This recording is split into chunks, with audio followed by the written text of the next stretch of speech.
Olá, boa tarde. Vamos continuar a programação com mais destaques desta quinta-feira, dia 10 de agosto. E olha só, a partir do dia 30 de setembro, os brasileiros terão isenção de visto para viagens a turismo de até 90 dias ao Japão. De maneira recíproca, o Brasil também não pedirá autorização para japoneses. De acordo com o Ministério de Relações Exteriores, a medida vai contribuir para o aprofundamento do intercâmbio humano e das relações entre os dois países no ano em que se comemoram os 115 anos da imigração japonesa. Durante o governo Bolsonaro, o Brasil concedeu isenção de visto a cidadãos da Austrália, Canadá, Estados Unidos e Japão. Mas o atual governo indicou que poderia reverter a medida caso não houvesse reciprocidade de tratamento aos brasileiros do outro país. Por isso, os turistas vindos da Austrália, Canadá e Estados Unidos terão que apresentar seus vistos a partir de 1º de outubro.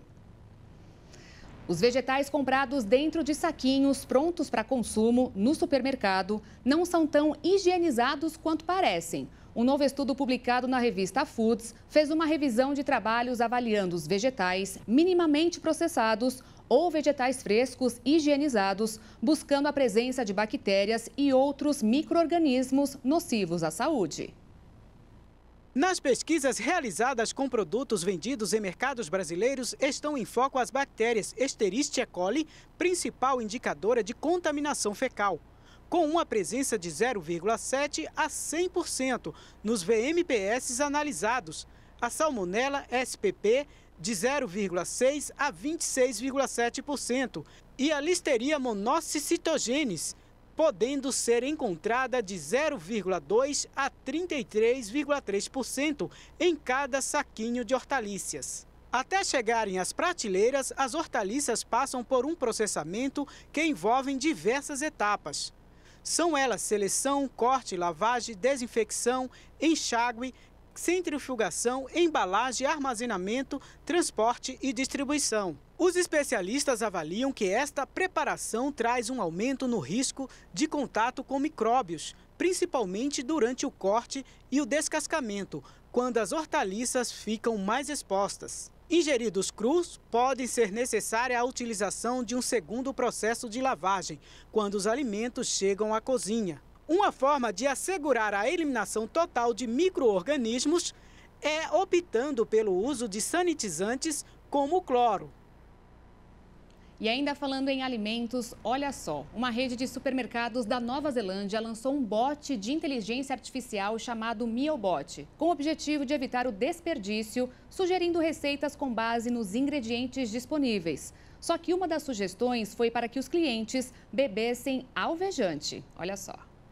A tentativa inovadora de oferecer uma solução culinária revolucionária com sobras de comida da despensa e da geladeira rapidamente se transformou em um turbilhão de misturas estranhas e perigosas, levando preocupações entre os clientes. Após o lançamento do bot em junho, algumas ideias eram interessantes, outras fora do comum, que incluíam ingredientes como cloro, metanol e veneno de formiga.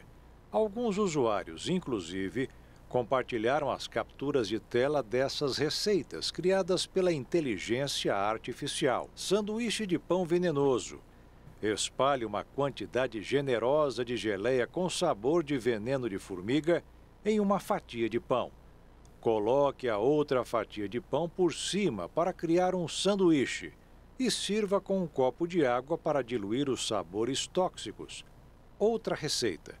Bebida não alcoólica perfeita para saciar sua sede e refrescar seus sentidos mistura água aromática. Como ingrediente, foi instruído a utilizar gás cloro. Um porta-voz da rede de supermercados disse ao jornal britânico The Guardian que ficou desapontado ao ver que uma pequena minoria tentou usar a ferramenta de forma inadequada e não para o propósito pretendido. Em comunicado, a empresa disse que está ajustando o bot para garantir que seja seguro e útil de usar. O levantamento da Confederação Nacional da Indústria mostrou que de cada 10 brasileiros, 4 consideram o transporte público ruim ou péssimo. O levantamento sobre utilização dos meios de transporte e mobilidade urbana no país foi realizado exclusivamente com moradores de cidades com mais de 250 mil habitantes.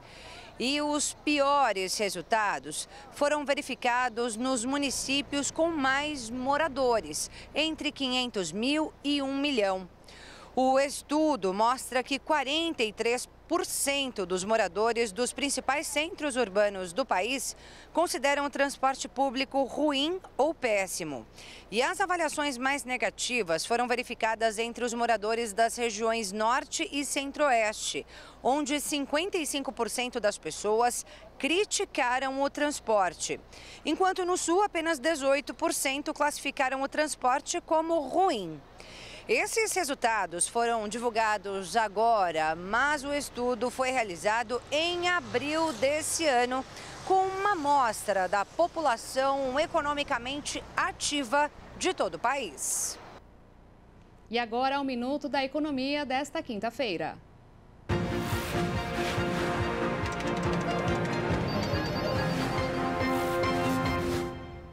É muito comum uma pessoa, antes de iniciar a comilança das festas de fim de ano, prometer que assim que tudo acabar, vai se inscrever em uma academia para perder os excessos. Nos próximos Natal e Ano Novo, o compromisso será renovado. E assim por diante. Dá para comparar com o uso mais racional de um cartão de crédito. Os endividados costumam dar a palavra de que vão ajustar as contas. Tudo bem que às vezes surgem imprevistos no caminho, mas aquele sapato ou perfume não deveria ser tratado como prioridade na lista de compras. Ainda mais quando prestamos atenção ao levantamento divulgado hoje pelo Banco Central. Nos últimos 12 meses, a utilização da linha mais cara de financiamento mais do que dobrou.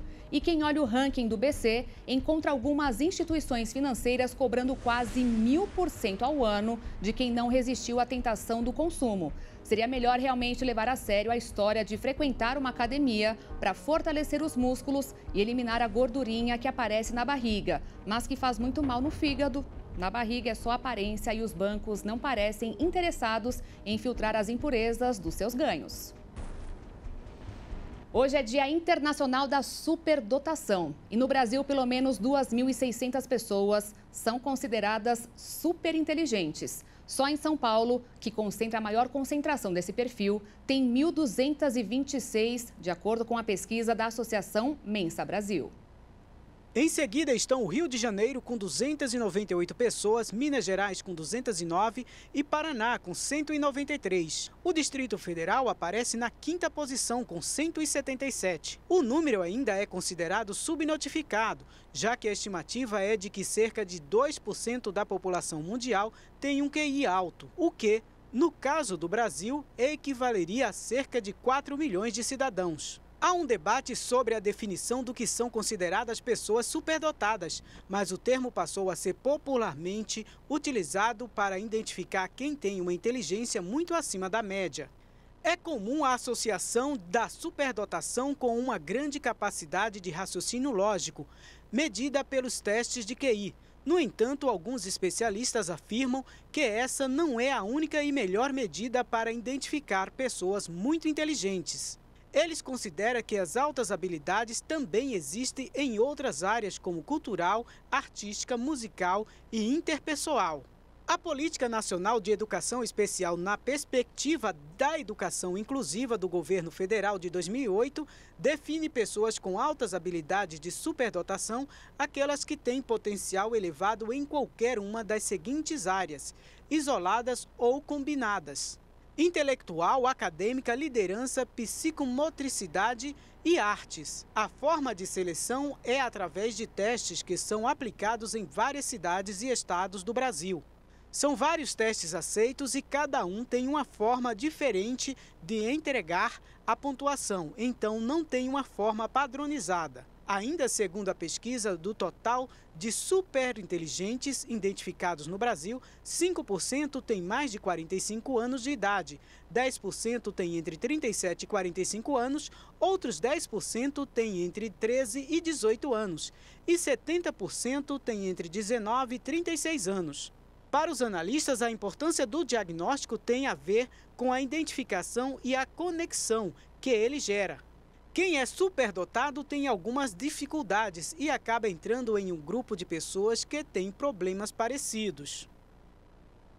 E essa edição termina aqui, mas daqui a pouquinho, às 6h30, tem mais com a Maria Alice Dias e a Júlia Dariva. Às 10 da noite eu volto ao vivo ao lado de Alexandre Giaqueto no Jornal das 22 e espero por você. Obrigada pela companhia. Tchau.